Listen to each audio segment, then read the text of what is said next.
Hello, Mundina Sopi Ulenaute ho na bon and welcome back again.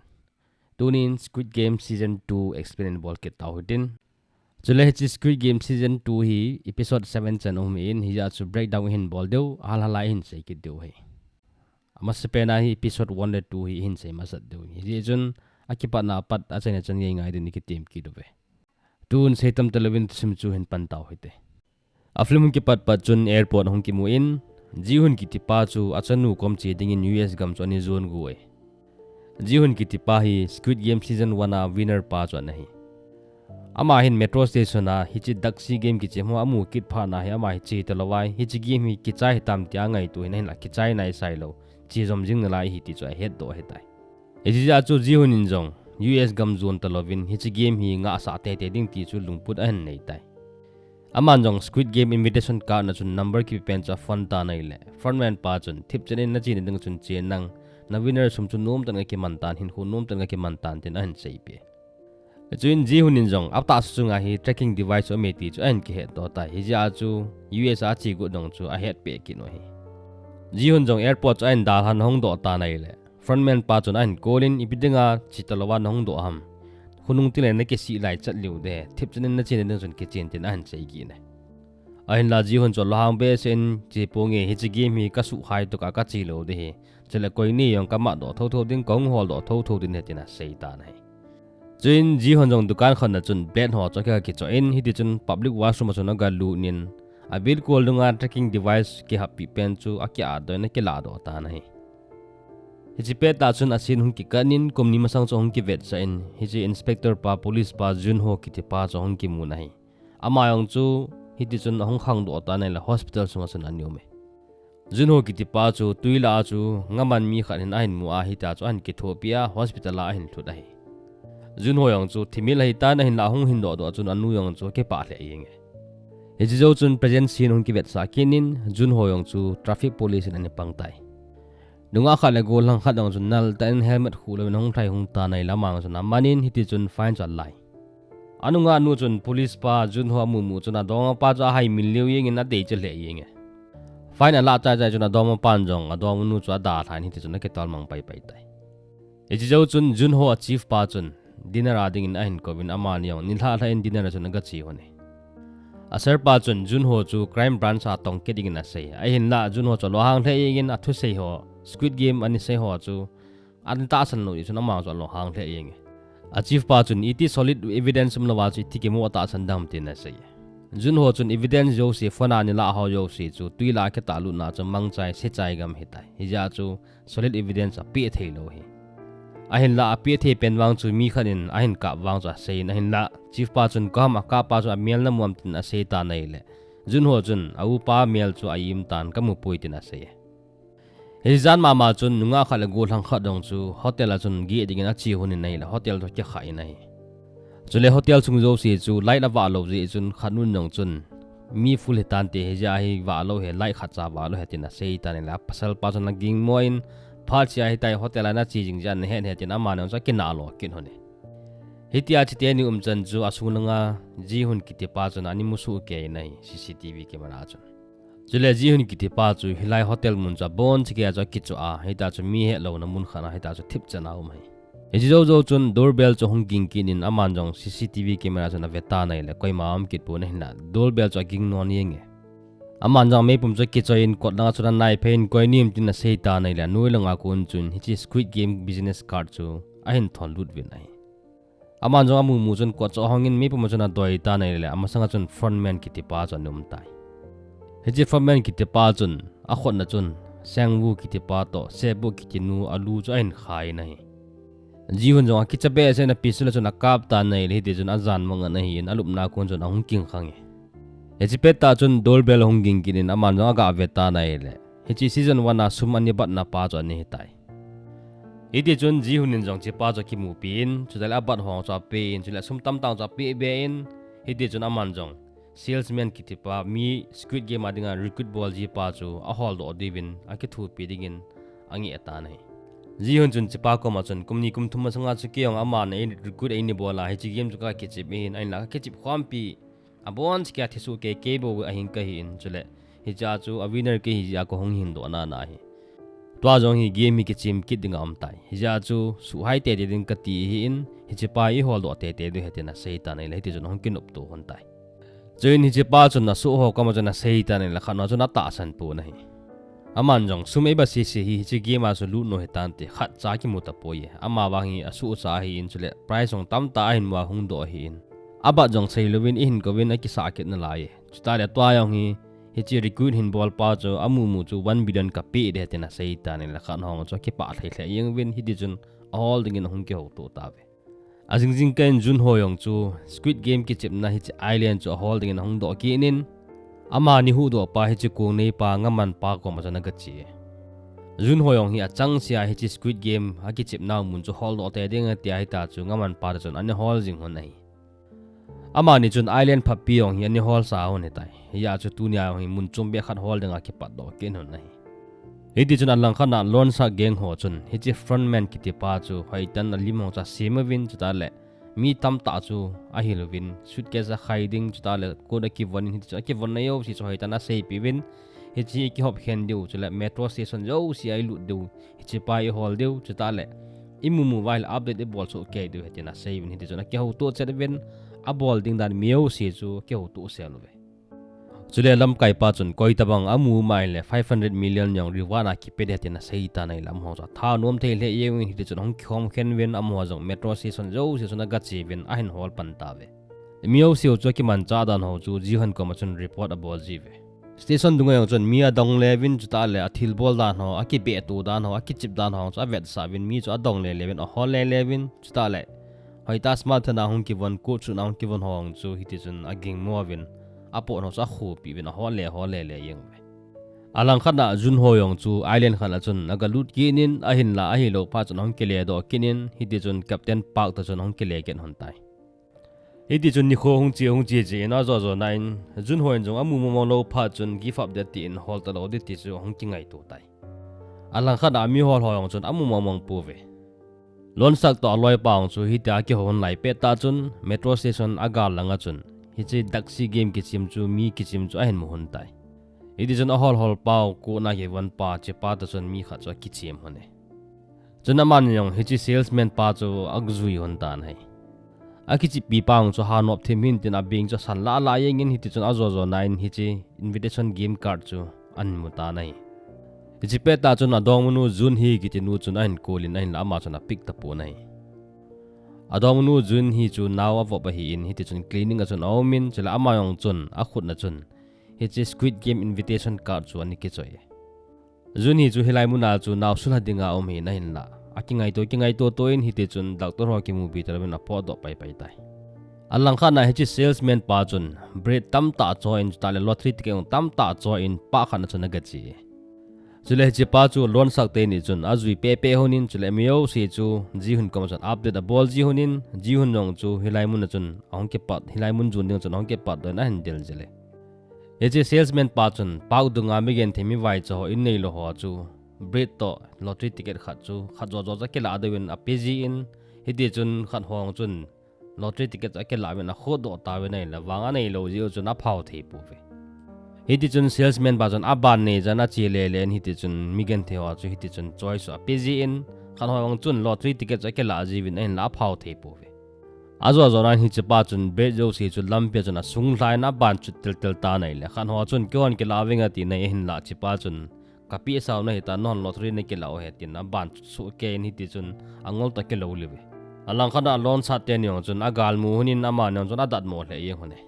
ji hun nong chu kino ta kara ong thaina lama chun over speeding hi ji chun police honan kham ta be nei chile ya traffic police te ni chu koima danga hi poin jun ho ki ti pa to a junior partner khat hi jun ho chun a junior pa ko ma chun chen nang hin ki them chu nang hin tin ma cha solin ma cha chi poi alang khana salesman pa ong chu kep khana chun a chi kinin anunga chun hi chi khaten nong chun a zui pe kin hone idi chun mu khana chun a kum kinin hi pa chun khaten nong chun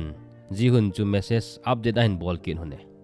alang khana chun ji hun nong chun chadan ki ka chai cha gang chalong thai do pai ta ne la khat police ne chun aging mo them honin chuin jun ho chun adi tel so so haitan a veta nei la koi madang lovin ji hun ki te pa a hi chu ain head o tai season 1 langa chu Jun ho to gi hun cho ani ki mutu sa hu nei in Jun ho chu na u pa hol go jina chu gi hun chu ani ki ho pi kha hi alang khana lon sak te ni yong chun gi hun inga ho na hele il tha su te hun det enin bol cha ta te ki ti hun in na hin la khat pa yo chon ha jo kenin ama ni o chu vote in a hin voin a vol ho ne Jun ho in jong police station na chun gi hun details of veta na ile akar man chu sunshine company a hiti cho head of phanin a details wa cha kila so ke alang khana gi hun jong chu agal hun thun chun aloi te niam ta po in amang chun a hol mo tan he chila chun nga kun chun hi che salesman pa chun gi hun ki man cha dan cha ven he salesman pa chun hi che lon sak te ni cha manin hi ti chun revolver khana chun me chang kha cha hengin a pein rock paper scissors te cha khichip sa on anom nom chu hi ti chun ban ne chan a ka min a hin la a changin a ka kha kha cha wang si chu hi ting hi khaten yang zu ti jate na khichim honin hi ti chun anop sun chun cha kap ji na hin la wang phat pi chun a changam lo ri chun ima cha te poi azo zo nan hi chi salesman pal chun a ko gu bai in changa cha hengin hi ti chun hong khichip pi tai hi ti chun khaten yang chu rock paper scissors a khichim hon ta nei la ke bang ke thu thu honin azo zo na in a leader pa chun an gi phap ta nei je pha chun hi chi salesman pa chun a leader pa chu a kap li pai pai ta nei alang khan na chun Jun ho yong chu sunshine capital chu naga chi ta naga lut ta nei le hilai mun chu lon sak te office mun chu nahi room sunga lut lut chun hi chi salesman pa ki sim thu lim chule business ka dong cha muin hi e chi pe ta chun mi kha chu hang lu nin Jun ho cha ki sel nei la thu se ho cha ngai su ke ye hi chi pa chun a boss pa chun hi chi salesman pa am na chu ke hetai ta thu hen pi ji na chu me pum la hung hi ja chu achang sa chu office a honga thila la zo zo wa cha ke le do ke tai iti staff pa po do zo zo chun Jun ho in jong document ho cho hole le ta nai le ji hun ki ti pa om na hotel min nong cho an ki het tai ji han nong cho room so na ga lut ta nai la room sunga chun hi chi salesman pa cho anom ta na ninga tho ta nai chun salesman pa chun ke ana tong mai mai thu po le mai mai ala ami la ya pang kai ba betin na sei ta nai le ji han chun ko ham na hin gui pa chu chi pa cho ki mu pi de tin na sei iti salesman pa chuna thusim chain sayin amang chu staff ani pang mai chule circle ma sa ni ke tu a mi ni thaji iti pa chun ni khat hi player khana ka mi gut pe ta hi chi player pa chu koi ma dang non apa nei ai na man ja pa cha doi na ka bi pai pai ta nahi hitia ge ma ki ta ta pa na la je a chu ma yong promotion ta bang amu a chule pisor khan nga pe wa hi tai thu polia pang le hi yi han chun chi pa ko ma chun ui cha ani pa ko ma ki ta pan bang na pan he ui cha ta bang nei bo betin na sei e chi pe ta chun Jun ho ki te paung chu hotel mun chu ang hlung tai salesman pa chun game na hin zo mana chu mio sin he ding na ke hi sa ma tin hi ti chun game ki chim ding na hin sein he chi revolver chun chang kha cha hangin a pein hi chu ban nei cha ki tha hon ding ki kap ten hun ding a vela pe lo ding hi cha cha wang si chu am na chu thi pai ding he tai ama se pedin ji hun chun ala in pisra chna ke kap ta nai la ke un he kin abanin salesman pa ke kap ki ta la ke hu kin hi ti chuna ke kap la hone hi ti chun live ju ke kap chai ta in group ve kap di hin anga ve na hin ji han cha chang ta nai chula so cha dinga thi dinga hin ding chu 50-50 a hi tai he ji salesman pa chun na ki mu pi nom pa chu na ki mu pi dinga la ke ko ma han akad o me invitation card no me ai nei kap lia cha le na ki la na ki mu pi te tin na sei ahin la ji hon chan num point aman pisar chan line ama ke kap ta nei lawang phat pi in hi chun akewan hi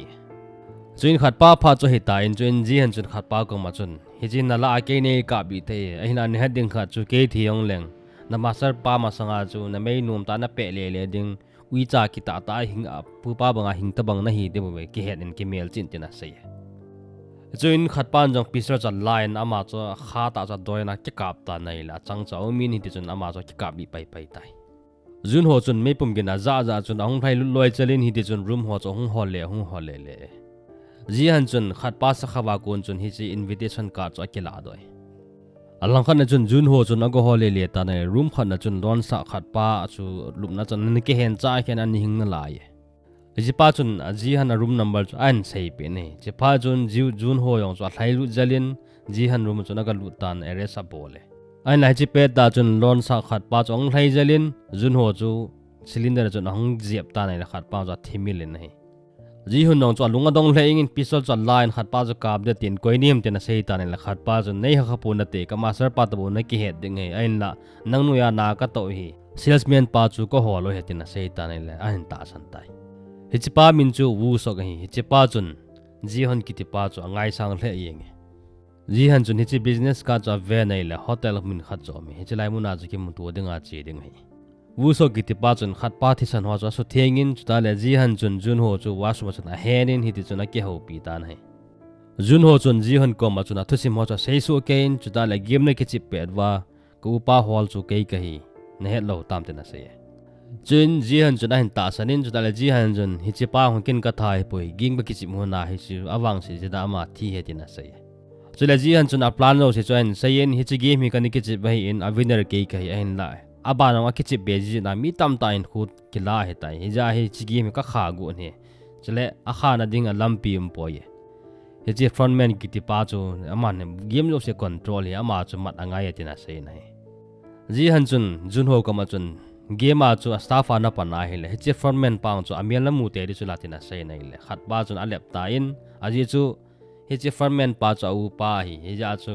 amial wang ka mu po ye ma sa ki bu bo chu ke en chule email hi ki vet sa thei poi ti na se jun ho chun khat pa ko ma chun vip mi khat wang cha mail ka he adang ho wang chu ma sa ki bu ji chun amial ki mu thei poi ti na se ji han chun hi chi game su ta na denga cha dang poi o il nam anuya na tong si si chu I tha chai la game hi ke chai dang hi tai ti na se ta nai hi ti chun ma nyang chong ki ta san to hunin jun ho yong chu a team la jaw ding in ahung jaw tai ji han chun hi chi te ni cha puin suma koina room a chun a pui lu ne sum chu alup na chung dim se ne nom yeng na ki sitim yeng ji han chun kha te ni ko ma chun hi chi sum hi thi san sum hi chale hi chi game hi a kinga na dinga le thu dinga ka man ding hi tina sai kha te nyang chun ke ni yong sum ja bol ding ka hyun poi tina sai chuin jun ho chun bolai bol ding ai le mi yong ngai ding chula me man chaw ngai de ti ta nai le chi pe ta chun ji hun chun room kha chun a pui lu nin a man cham no chun a pui lu ne chile chi hotel sung chu bang yo cha jep chimin hi ti chun me pum ki kap thim chun adinga chun hilai mun cha se mi nai ji han chun me pum chu te sa bolen a ka min hi zo chun jun ho ko ma chun nangin jong mi na hin hol bedding sta le nan to ang chun na hai anga ya tina seitan hi alang kha na hin amusement park kom kha na hin gari kha cha kinga in police khan in ko cha ki uta nei la sunga chun me kha dai ai muwe chun hi chinu chun hilai mun na hin na ka to ji he tina la police pa chun ibida lai na kinga ha mun chuma kinga tina sei chun khanu chun a phai phai jing le ka ki chon no de tai tina sei ki nei he chinu min chu amin no iu le kiti ajingin amayong chu amusement park a chun teddy bell tapangin len 10 million sim thu tamang ki semen mi entertain na ball we nai no iul chun ne mei chapang khat achanga ding kha chamu in amanong lollipop cha pe nei le chapang nu cha ki pa le yeng break pet ta office am pet ta chun chapang nu chu hang lu ta nei la mo gang chalin hi ti chun alu tu mo cha ke to su ke get we na ki sim thu kit we nai chun chapang nu chu hongin he chi no iul ki ti nu chu painting chu hong pe nai he chi nu apa chu bazal dunga painting ball ji ho chu hi chom kha jwen apa chu hongin chapang nu chu hong ke pam do pai pai chun ala wa mi kha chun hi chapang nu hi blood cancel ve hi in hi chele sumanai lo ji wa ki jan thei lo hetina sei ta nai le no iul chun alung se ke nai ani la in ji han chun aso pipa sengwu part 1 ani thapa ama anu chu amu ave in chuta le sebek naw pa to pi cha banga hi ta num ta hun cha ve na ma so ki pa le yeng ji han jong chu sebek in broker ki mu pi pa anu pu do denga ngan si pa chu na ki mu pi in hi chi pa chun masang je ma chun sebek anu yong chu zela kon chun north korea kon chun hong do tai a hin la tv nat ave na alai ji hin to a pui do dang ha san te phat hung lu di adam da ma le i pui do de te na sei nai ji han chun sum jong ka pe be din he tu tun pui do te tin ti nei le khat pa chon nom po in sum pe ngai ta pui tam taw nei pe tai chuta le se bek yong chu kan ni bat a hi ta ye a hin na i pui do tho tho de all mo hin adam dam te le i pui do de tin a han sei ji han chun khat pa ko ma chun sangbuk anu to chapang pa om na address a pe in i ham ta ke nei contact zo lo wal ama ni nan contact de tin a sei hiti chun ji han jong chong po do ta nai le no iul ki tinu de chon a ke pel hone no iul long chu achanu north korea omi chele khat pa ko ma chu pui do de nga ja sei a hi no iul hin north korea chu a superior ho khan hi a hin tha chele helai mun a chu achanu cha hin da la hung za mai chele achanu yong chu kum khat be mai na lai ji chun a hin dinga thi ding ja ke sei thei poi broker pa chu iti north korea nu le pa am lo chapang khat kum khat thing lo chu tu chania chu chu dinga nangin mu ham tina sei ahila no iul chun sumcha pekin in kharpa chan la tapu nei hol thei thei ki hola bol thei thei ki bola hi tan ki mulo hi tai ai thele nang nong hai milyeng tan tina sei nei hiti chun janin no il long chu agari chunga chuna tovin lungthim no mo ta no min chuta le a family photo aji pa ta ma ta chanu lim cha vein hiti chuna kap za za in chale zu yong cha do ne nei Hichi peta chun agari chong ki kivin chule mel hello kha chun tros la chun an kho in hichi Squid Game invitation card chu ahin pe in ada la pai pai ajing kain Jun ho yong chu au pa ji nu than veding chuna ga che in anu to chuna ki hove anu chun Jun ho ko ma chun nu pa chu ahin adam na lai na le tu ni khwa hi pa cha khat be chu ajinu thana hong koi de tina sai ahin na thana chun pa cha ki koi poin Jun ho chun pa cha choi chu ahin koi nan da thatai ani la in Jun ho to anu yong cha ki ho honi nahi hichia ki ho na hona ga he the khat chu hai le Jun ho u pa in ho hi anu dinga cha ta hi lo hi chule in ho ki te pa hin akini khat lang hi Jun ho hi ani pi kha hi hichi ja hi ajinu hu to na dinga hi organ cha pi be the te lo hi ja cha anu ajinu cha ni ti kha hi Jun ho u pa in ho ki te pa hin ajinu ki zen na dinga hi lon sak te ko ma so lon ani la ahin ajinu thi pha na ale pi zo to lo hi hichi ja chu Squid Game a hi ani zaw kha he tai Jun ho nu yong chun amau nu a thi cho ani ke si hle yengin iphem khat be jikin jong kan ni pe hle tin na kap yenge hiti chuna jingin amusement park nga chun mi adim kit jing ta chile chapang nu yong cho min thila pe ding cha nga yenge ahin lawang set pin koi man mu phan jong nei point chile chapang dang wa thil api o ja mu ave na ma cha line a hle yenge alang kan na office nga chun no il kiti nu chun asar pa ko ma chun resignation letter cha pe in na ne tong tapu nahi no ilong chu pamna chun hang do ta nai le ambulance kan hong thlai jalin chapang nu chu hang pu ve nahi ama no ga ave nai le chapang nu cancer ve nu adam mo nu cha nahi tai hi chapang nu lu khu chu to la ke ta tha ye chu ma no ga la in hi ti chun hospital lang cha del jalin nahi hospital sunga chun chapang nu apa da doctor pa cha ke hovin chule chapang nu apa chun achanu ki chi ke jen na denga sumangai chat ma cha ke heta nahi no ilong chu chapang nu na ru ma chuna ga lu nin hoita na veta nai la chanu to ke lo sain chale alunga le yeng alunga se le yeng chuna lu hu chu akoma chun ahin koin ahin da lai cham kha jovin noel kiti nu chun Squid Game invitation kana number ki pen chamang chun akol ta nai chuin khat pa chun address ho chan sei pen amang hilai mu na che ding chun ke gung tai alang khan na hotel la chun ji hun kiti pa chun dentist khat cha kovin a hatu cha sa tha pin cha la sa tha sa in chale hatu chip tu kha cha koin hi cha chun tracking device kha cha koin ki hap sai nai wusu kiti pa chun hits mi tam ta chu recruit a hin bolin am ho chun mei puman nika vin chale aman nong am ho chu jihun ko ma chun introduce a bolin nai chule choloi chu sipai ne pang sangen chule thelka me na ipi hona fit that ne na hi ve edi chun am ho jong jihan aji na ding hotel mona ki mutu pi ding ho chu bol cha ding na ki gong ta ve edi chun jihan ta chun aloi hong chu hichi party chun ga lut ta ve nai chale holowen hi chun mi tam ta chun marks ho pi ma ke tum su ke ve chile wusa kiti paung chun chokol tum kha ke tu min alun hon tai pamlanga chun Jun ho to khan ho cha ki hom win hi ti chun anga ave nai chile Jun ho chun Squid Game a staff ho ki vondan pink color ain mu pha chun amaung chun amu chun a thlai lut jalin khan ho cha inform bol ta nai asunga chun staff khat pa chun ji han chu ki mu pen hi ti chun mun chum khan chun a pui do ne chile staff khat pa chun wusu kiti pa chu hi ti chun karan cha de san hi ti chun khan mun khan chun a da thatai Jun ho chu kino ta na ga lai lut ta nai le wuso kiti pa chu thimila ni lum chu ai mu ta nai chuin ji han chu tracking device chu na veta nai la chin lang chu head pa chu na manga zui do jale hidi chun pam na chu na ga zui do ta nai la vai ge jamin hit chun ji hun chu limousine khat akang khan na chun a heng lu de vin hidi chun a ki tol ta ve gari sunga chun ji han ta chun frontman kiti pa chu speaker a kon chu na ki ho hone gian chun frontman pau ka ma chun hichi game he nang au nga ya tina sei ne a hin la khat pa chun hichi game hi banoi le chen ki khial to a chenga theilo ding hi nang I pin ha na kham go nam tina sei ne itia ki ho lai pet ta chun anung nga kun chun Jun ho to loi hong chun an ga ne chun an nung del pe we ain la chom kha jovin sniper in gari ho an kap avin a keng cha kap ke evin an del thei ta pu we chuin Jun ho chun jihan ko ma chun sniper in attack a hin bol ji chun kan del thei ta pu we tin an sei pi ta nai ji hang cho pisar cha kela doin hiti chun limousine atol pa chu gari tol pa cha kap ta nai le bullet proof hi hi chuna lut thei poi chuna zo nain ji han chun khat pa kom frontman ko ma chun game a chu kong ka jaw kit de ka tha jaw kit de te na sei ta nai le khat pan jong chi ta na se ai le na jaw thei te nan sei pe hita kyo na hun chu jun ho kit pa chun hoi tan angai nai hi zo chun limousine a chun gas hong ke tha do kinin ji han chu a thimil pai tai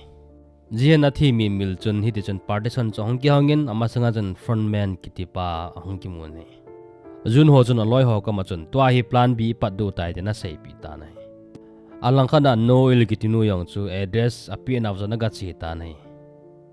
chuin shipping container truck khana chuna galunin hiti chun a room number 011 a chuna galunin ama chawan hon ki helin hiti chun Squid Game staff ho ki wanji pink switch chu an ki wanin chutala triangular ma chu an ki bu nahi hi cha chun no il kitinu yong hi staff a pan hi ti chong ke do in chutala triangular ma sa hi ti chun ama hi mi kap li apang de hi ti chong ke he do hi chuna chun episode 2 chong ki chain aban chu in jom pai pai ki deu hin hi chun abon cha na ge chen ki pa thu ka han sei ki ne chutala character min ho yong ya sei ha le yengin hi ya chu ka sei khil ma chat di yong chu ta sanamin hi ya chu ni he thip tivin ka han tem ki do ve IP yong la ban video ki mu kit ka divin na bon chawn dam sial che win lang lung se ten like share subscribe ne bol jing din ka hin tem kit ve ka ki pai